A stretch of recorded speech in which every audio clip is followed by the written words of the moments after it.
नमस्कार मंडळी, कसे आहात मग सर्वजण आपण? तर आता खूप खूप मनपूर्वक स्वागत आहे तुम्हा सर्वांचं. तर आज आपण बनवलेली आहे मस्त अशी मटकीची रस्सा भाजी. अगदी झणझणीत भाजी ही बनून तयार होते आणि अगदी साधी सोपी पद्धत आहे. तर आपण दररोज कशी भाजी बनवतो ना तशीच ही भाजी बनवायची, पण अगदी एक दोन पदार्थ यामध्ये जास्ती घातलेले आहेत. तर चला मग आता थोडाही वेळ वाया न घालवता अगदी झणझणीत भाजी बनवायला सुरुवात करूया.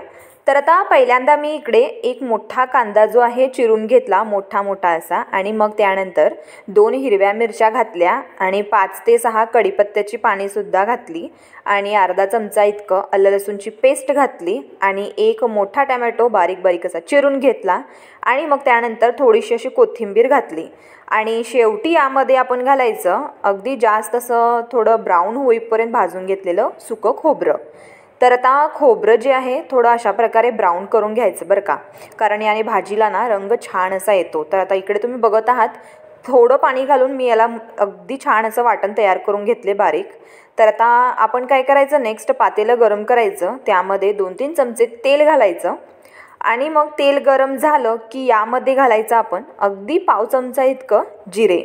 तर आता मोठं जिरं मी इथे वापरलेलं आहे आणि त्यानंतर काय करायचं, हा जो मसाला आहे तो घालायचा. लक्षात असू द्या मसाल्यामध्ये जे पाणी आहे अगदी 1-2 चमचे इतकंच घालायचं, जास्त असं मसाला पातळ करू नका, कारण भाजीला जो रंग आहे तो आम्हाला अगदी झणझणीत दिसायला हवा ना त्यासाठी. आणि खोबरंसुद्धा जर तुम्ही ब्राऊन करून घेतलात ना की कलर जो आहे थोडा डार्क रेड असा येतो. तर आता इकडे तुम्ही बघितलात मसाला मी छान असा 3 ते 4 मिनटं मीडियम गॅसचा फ्लेम करून याला थोडंसं असं शिजवून घ्यायचं मसाला. आणि मग त्यानंतर आता इकडे आपण कोंब आलेले मटकी घेतलेले आहेत. तर मी हे 2 शेर इतके मटकी घेतलेले आहेत, अगदी छोटा शेर भेटतो अशा पद्धतीने.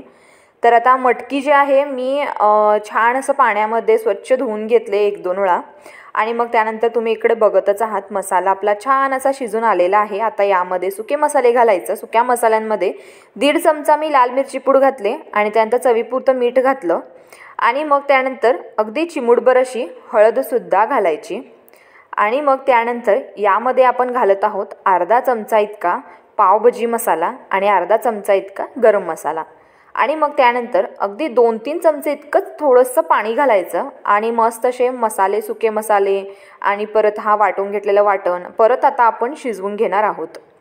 तर अगदी 5 ते 6 मिनटं मंद आचेवरती आपण याला सतत असंच परतत राहायचं, कारण मसाला जितका छान शिजून येईल ना तितकी छान भाजी होते त्यासाठी.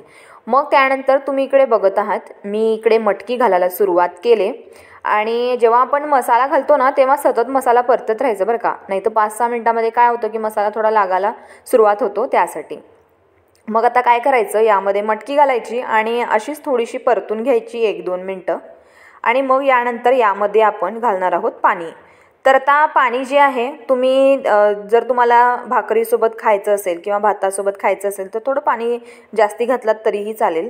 तर आता मी इकडे मटकी शिजण्या इतकं पाणी घालत आहे, म्हणजेच 4 कप पाणी इकडे मी घालत आहे. कपचं प्रमाण तुम्ही बघू शकता इकडे. आता आम्ही ही रस्सा भाजी बनवणार आहोत त्यासाठी मी इकडे पाणी थोडं जास्ती घातलं आणि आता जेव्हा भाजी शिजेल ना थोडंसं पाणी आटून येईल त्यासाठी.